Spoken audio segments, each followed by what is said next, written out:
स्वागत है आप सबका आज की कक्षा में।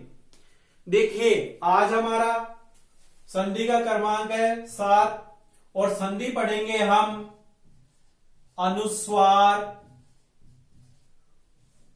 परसवर्ण संधि। देखिए संधि कौन सी आ रही है आज, अनुस्वार परसवर्ण संधि। देखिए नाम से ही पता चल रहा है कि अनुस्वार को परसवर्ण होगा। परसवर्ण का तात्पर्य हो गया कि अनुस्वार के बाद में जो भी वर्ग के वर्ण है उनके अनुसार उसका पंचम वर्ण हो जाता है। तो आप इसको संक्षेप में एक अपने अनुसार ही हम बात कर रहे हैं, इसमें अपने अनुसार हम पहचान को देख रहे हैं कि हम पहचाने कैसे कि संधि कौन सी है। तो अनुस्वार को पंचम वर्ण हो जाता है, अनुस्वार को पंचम वर्ण हो जाता है। अब देखिए नियम देखते हैं हम। अब नियम क्या आ रहा है कि पद के बीच में क्या हो, अनुस्वार हो। पद के बीच में तो अनुस्वार हो। अब देखिए इधर हो कवर्ग, कवर का कोई सा भी वर्ण हो, चवर्ग, टवर्ग। देखो 5 वर्ग है ना, पांचों को लिख लीजिए आप। मैं सूत्रों के अनुरूप नहीं बता रहा, यहां पे हम सीखे कैसे उसके अनुरूप में यहां पे बता रहा हूं। पवर्ग पांचों वर्ण हो तो इस अनुस्वार के स्थान पे देखिए वर्ग का जो भी वर्ण है ना उसका पंचम वर्ण हो जाता है। देखो क्या है बात, इधर अनुस्वार हो और इधर पांचों वर्ग में से कोई सा भी वर्ण आए तो जो भी वर्ग आए पीछे की तरफ इस अनुस्वार को उसी का पंचम वर्ण हो जाता है। जैसे कवर का कोई वर्ण आ गया तो ये कवर का पंचम वर्ण हो गया, चवर का कोई वर्ण आ गया तो चवर का वर्ण हो गया, टवर का वर्ण आता है तो टवर का पंचम वर्ण हो जाता है। अनुस्वार के बाद अगर तवर का कोई वर्ण आता है तो तवर का पंचम वर्ण हो जाएगा, और अनुस्वार के बाद अगर पवर का कोई वर्ण आता है तो पवर का पंचम वर्ण हो जाएगा। इस प्रकार से ये हमारी क्या हो गई है, यहां पे परिभाषा हो गई है एक तरह से सरलीकरण तरीके से। अब देखिए अब मैं कुछ उदाहरण लिखता हूं। देखिए इसमें कोई भी समस्या वाली बात नहीं है, सीधा सा उदाहरण आ रहा है। देखो पहला उदाहरण आ रहा है अंक प्लस कितर। अब देखिए ये उदाहरण हमारे यहां आया। देखो आ के ऊपर अनुस्वार है, अब देखो पीछे क्या है, कवर का वर्ण आ रहा है क्या। अब कवर का पंचम वर्ण कौन सा होता है, देखो मैंने ये लिखा तो कवर का पंचम वर्ण कर दो। अब इस अनुस्वार के स्थान पे क्या हो गया है, कवर का पंचम वर्ण, ये हमने कर दिया। अब मिला के लिख लेते हैं। अब देखिए इसको लिखने के भी अलग अलग तरीके हैं। आप चाहो तो ये पंचम वर्ण लिख के नीचे क्या लिख सकते हैं, या नहीं फिर इसको हलन करके डायरेक्ट भी कर सकते हैं। ये अपनी इच्छा है कि हम कैसे लिखें। देखो एक उदाहरण आपको बता दो, दिनांक। दिनांक में भी तो ऐसे ही लिखते हैं, गंगा संस्कृत में इसी प्रकार से लिखा जाता है। देखिए दूसरा उदाहरण देखते हैं हम। और देखो ये आ गया हमारे कवर का, आ गया चवर का। देखते हैं मुम प्लस चतिही। अब देखिए चवर आ रहा है पीछे, अनुस्वार ऊपर आ रहा है, तो देखिए कौन सा होगा। अब अगर हम यहां पे देखते हैं तो चवर के अंदर न्य आ रहा है तो क्या हो जाएगा, मुंग प्लस चति मिलाए तो क्या बन गया हमारा उदाहरण, मुंचति बन गया है। इस प्रकार से ये हमारा चवर का हो गया। अब हम टवर का देख लेते हैं, मुम प्लस डनम। अब देखिए ड आ रहा है, अब ड आ रहा है, टवर का आ रहा है, ट तीसरा वर्ण आ रहा है तो इसका पंचम वर्ण क्या होगा, तो ट हो गया। तो हलन करना है, लेकिन ये ध्यान रखना मैंने हलन किया है। मुन प्लस डनम, अब मिलाए तो क्या हो गया, मुंडनम। इस प्रकार से हमारा संधि पद बन गया है। अब संधि विच्छेद कहां से होगा? जहां से पंचम वर्ण आ रहा है, संधि विच्छेद यहीं से हो जाएगा। अब देखिए तवर का उदाहरण देख लेते हैं हम। नन पस दति। अब देखिए द आ रहा है, तीसरा वर्ण आ रहा है तवर का, इसका पंचम वर्ण क्या होगा? नहीं होगा, तो डायरेक्ट बना दें। ठीक, एक बार तो ऐसे ही बना लेते हैं जैसे बनाते आ रहे हैं। अब मिलाते हैं तो क्या बन गया हमारा? नंदती बन गया है। क्योंकि पीछे द आ रहा ना, इसलिए अनुस्वार को हम न लेके आए। आपको ये याद रखना है कि अनुस्वार के बाद प्लस के इधर कौन सा वर्ण आ रहा है। जो भी वर्ण आए वर्ग का, देखो 5 वर्ग हो गए, 5 वर्ग का जो भी वर्ण आएगा उसी का पंचम अक्षर हमें बना देना है। देखिए उदाहरण देखते हैं, इसी प्रकार से पवर का देख लेते हैं। कम प्लस पते। अब देखिए इधर पवर्ग आ रहा है, इधर अनुस्वार आ रहा है, तो पवर का पंचम वर्ण क्या हो गया? प फ ब। अगर हम बोलते हैं ना भ और म हो गया है तो क्या हो जाएगा? इसको मैं कर लिए, ये पते मिलाएंगे तो क्या हो जाएगा? कम पते बन जाएगा। इस प्रकार से देखिए मैंने 5 वर्गों के उदाहरण यहां पे लिख दिए हैं। अब मैं कुछ उदाहरण और लिख रहा हूं, इनको आप बनाइए, देखते हैं आपको बनाना आ रहा है या नहीं आ रहा है। संकल्प। देखो डायरेक्ट बना सकते हैं अब आप इनको, आप चाहो तो ये ऐसा करके भी बना सकते हो, आप चाहो तो इसको डायरेक्ट भी बना सकते हो। अब देखो सन प्लस जय, चय भी कर सकते हैं, संचय भी बनता है हमारा, हम कुछ भी बना सकते हैं। उदाहरण है समझने के लिए लिख रहे हैं, सॉन्ग प्लस त है। और आगे हम लिख लेते हैं एक उदाहरण कवर्ग नहीं टवर का लिख लेते हैं एक पहले, कुन प्लस थीता है। और एक अंतिम उदाहरण और लिख लेते हैं, सम प्लस मान है। अब देखो उदाहरण तो बहुत सारे हैं, दिनांक है, गंगा है, चंचल है, कंचन है, कुछ भी आप उदाहरण लिख सकते हैं। ये हमारे समझने के लिए है। अंजलि है, बहुत सारे नाम आते हैं जिनमें ये पंचम वर्ण वाला आता है सिस्टम। अब देखिए यहीं पे हम देखते हैं सम प्लस कल्प है, पीछे कवर्ग आ रहा है क्या? अगर कवर्ग आ रहा है तो इसी को पंचम वर्ण में ले जाइए, ये हम पंचम वर्ण में ले गए, सन प्लस कल्प हो गया। मिलाते हैं, अब देखो मिलाने पे लिखने का तरीका है, लिपि में आप कैसे भी लिख सकते हैं, संकल्प भी हो गया, आप चाहो तो प्लस को हटा के डायरेक्ट भी मिला के लिख सकते हो, एक लिपि है। सन प्लस जय, अब देखो डायरेक्ट बना देते हैं। अब हम यहाँ पे पीछे जय चवर का आ रहा है तो पंचम अक्षर क्या होगा? इस प्रकार का, तो संजय इस प्रकार से बन गया। देखो अनुस्वार के बाद में क्या आ रहा है? तवर्ग आ रहा है, तवर का पंचम वर्ण क्या होगा? तो तवर का पंचम वर्ण न होता है तो डायरेक्ट बना दो, शांत है। अब देखो कौन प्लस ठीक है, ठ आ रहा है, ठ किस में आता है? टवर्ग में आता है, ठ ठ, तो इसका पंचम वर्ण क्या आ रहा है? अण आ रहा है, तो डायरेक्ट बना दो, अण हो गया। हलंत इसी प्रकार से होता है, कुंठित है, हमारा संधि पद बन गया है। सम प्लस मान है, अब म आ रहा है, मैं किस में आता है? पवर्ग में आता है, तो डायरेक्ट हम पवर्ग का पंचम अक्षर क्या बनाएंगे? इस अनुस्वार के स्थान पे भी म हो जाएगा, सम्मान है। इस प्रकार से ये हमारे संधि पद बन गए हैं। अब देखिए मैं एक बात बता देता हूं, हिंदी के अंतर्गत अगर हम लिखते हैं, अनुस्वार लिखते हैं ना, ऐसे डायरेक्ट लिखते हैं, मैं जैसे कुछ शब्द लिखता हूं यहां पे, देखो मैंने एक शब्द लिखा यहां पे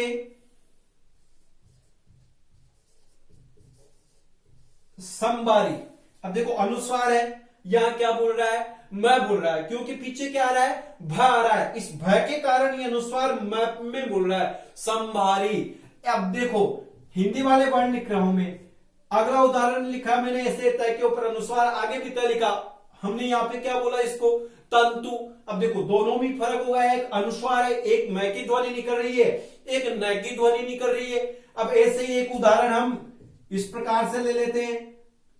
अब देखो घंटा अण वाली ध्वनि इसके अंदर निकलेगी, या घंटी कर दो इसको, अब देखिए ये अनुस्वार के बाद जो वर्ण आ रहा ना, इसके अनुरूप ध्वनि निर्भर करती है कि क्या बोला जाएगा। हम हिंदी पढ़ते हैं ना, हिंदी में भी आप ध्यान रखो कि कहां पे मैं बोल रहा है, कहां पे न बोल रहा है। कभी आपने सोचा किस एक अनुस्वार के स्थान पे कहां पे न बोल रहा है, कहां पे मैं बोल रहा है, कहां पे अन बोल रहा है, या फिर कहां पे या और न बोल रहा है, ये हमें पता ही नहीं था अब तक। लेकिन अब ध्यान रखना कि अनुस्वार के बाद में जो भी वर्ग का वर्ण आएगा उसी का ही पंचम वर्ण हो जाता है। और ये 10 उदाहरण हमने ये पढ़े भी उदाहरण में। अब देखिए मुख्यतया ये संधि हमारी हो गई है, लेकिन ऐसे एक नियम भी है और माध्यमिक शिक्षा बोर्ड की पुस्तक में भी दे रखा है।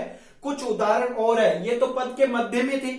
अब पदांत की भी बात करेंगे और जहां पदांत की बात होगी वहां पे 2 संधियां हमारी होगी। लिख लो पहले इसको, फिर हम अगला वाला एक नियम भी देख लेते हैं इसमें।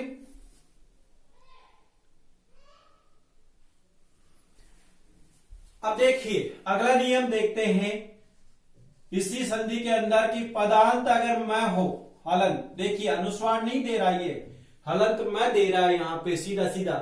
पदांत हलंत मैं हो और इधर क्या हो, वर्ग का पहला, दूसरा, तीसरा, चौथा और 5वां वर्ण हो, या फिर अंतस्थ वर्ण कौन कौन से, य, व,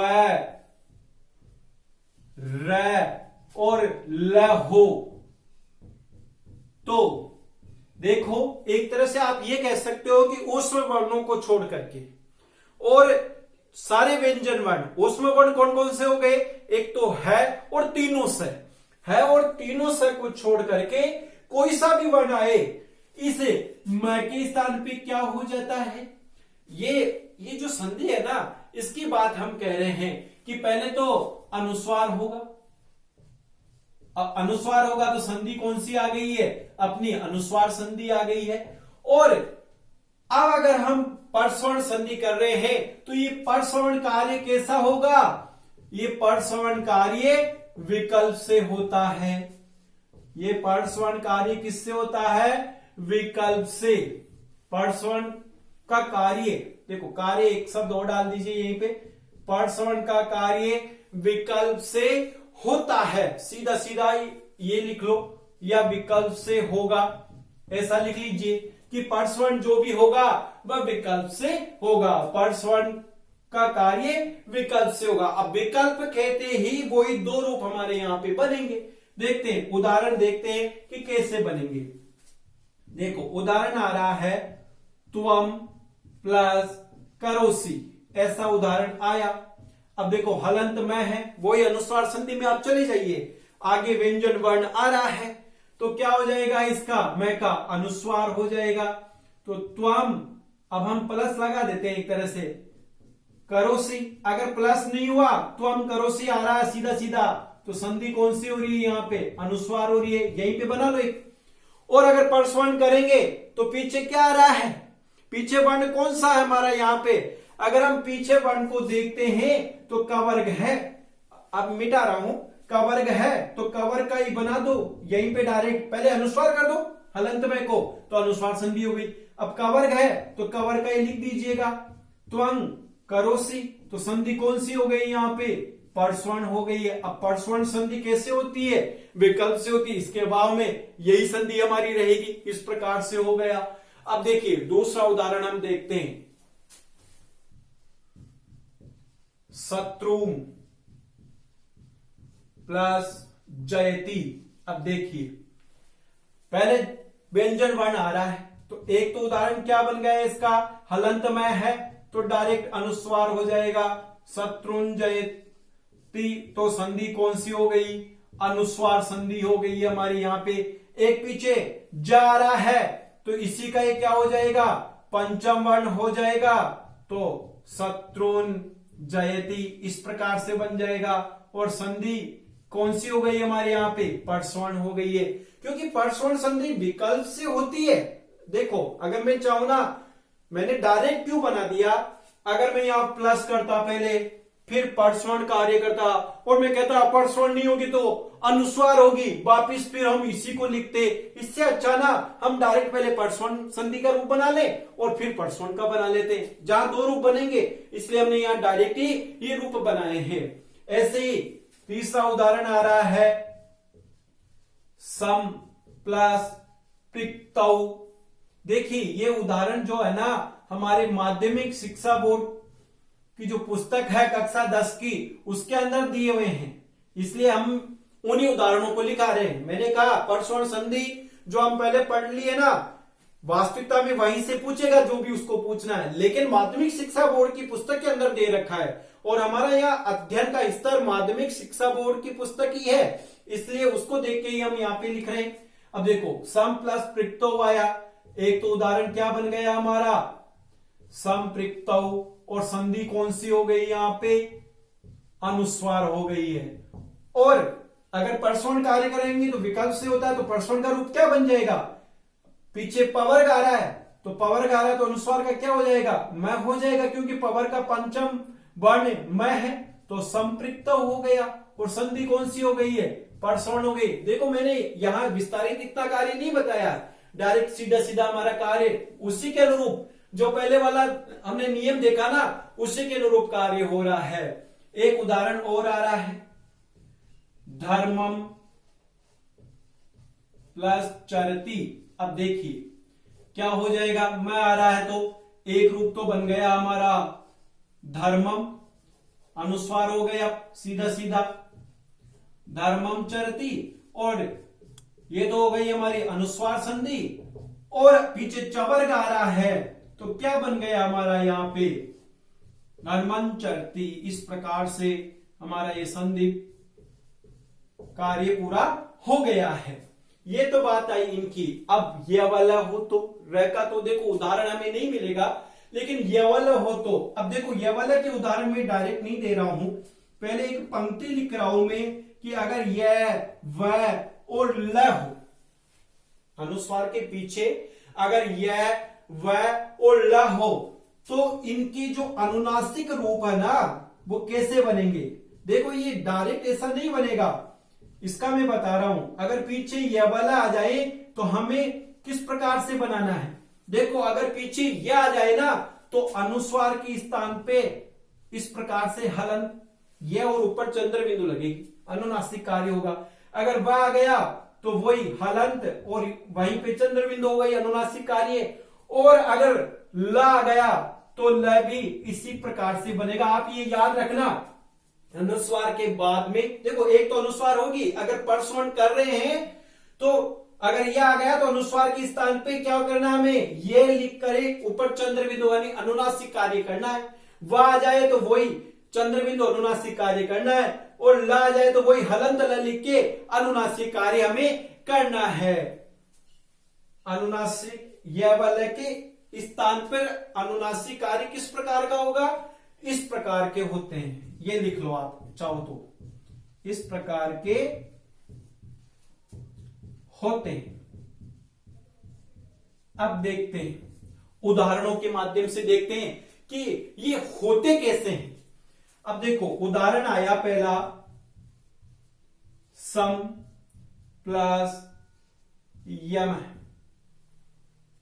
अब सीधा सीधा सी बात जो मैंने ये लाइन लिखी इसी को ये आप ध्यान में रख लो, यह वाला आ रहा है तो इनके स्थान पे अनुस्वार के स्थान पे ये होता है। लेकिन पहले जब हम परस्वर्ण करेंगे तब होगा, पहले तो हमें क्या करना है अनुस्वार करना है, क्योंकि आगे व्यंजन आ रहा ना। तो एक तो उदाहरण क्या बन गया हमारा यहाँ पे अनुस्वार का संयम है, तो ये संधि कौन सी हो गई हमारी अनुस्वार हो गई है। और अगर अब हम इसको परस्वर्ण कर रहे हैं तो पीछे यह आ रहा है तो यह आ रहा है तो क्या हो जाएगा इस अनुस्वार के स्थान पे ये लिख करके चंद्र बिंदु कर दीजिएगा और इसको हलन कर दीजिए, संयम है। ये लो हमारा संधि पद बन गया, बस सीधा सीधा कार्य। और ये संधि कौन सी हो गई हमारी परस्वर्ण संधि हो गई है। दूसरा उदाहरण देखते हैं हम वह का, सम प्लस वत्सर है। अब देखिए पहला तो हम वही अनुस्वार कार्य, क्योंकि पीछे व्यंजन आ रहा है तो अनुस्वार हो गया तो संवत्सर है। इस प्रकार से हमारा संधि पद बन जाएगा और संधि हो गई हमारी अनुस्वार। अब अनुस्वार को परस्वर्ण करें तो पीछे व आ रहा है क्या, तो अनुस्वार के स्थान पे क्या हो जाएगा, ये व हो जाएगा। ध्यान रखना ये अनुस्वार के स्थान पे हो रहे हैं, ये तीनों किसके स्थान पे हो रहे हैं, अनुस्वार के स्थान पे हो रहे हैं, अनुस्वार को हो रहे हैं। तो क्या हो जाएगा, दूसरा उदाहरण ये लीजिएगा, अनुस्वार के स्थान पे ऐसा लिख दो संवत्सर है। और ये संधि कौन सी हो गई है हमारी, यहां पे परस्वर्ण संधि हो गई है। ऐसे ही तीसरा उदाहरण भी देख लेते हैं एक और, जो हमारा यहां पे ल से संबंधित है ना। अगर पीछे ल वर्ण हो तो हम क्या करें, अब देखिए पहली संधि कौन सी करनी है, हमें अनुस्वार करनी है। अनुस्वार करेंगे तो मैं का अनुस्वार हो गया, संलाप है, सीधा सीधा हो गया, ये तो हो गई हमारी अनुस्वार संधि। अब हम अगर परस्वर्ण करेंगे इस अनुस्वार को, तो अनुस्वार के स्थान में अगर पीछे ल हो तो ल कैसा होगा, देखो ये अनुस्वार के स्थान पे क्या हो जाएगा, हलंत ल हो जाएगा, ऊपर चंद्र बिंदु आ जाएगी, इस पे संलाप है। इस प्रकार से ये हमारे उदाहरण बनते हैं और इस संधि का नाम हो गया परस्वर्ण संधि। अब देखिए ज्यादा परेशान होने की आवश्यकता नहीं है।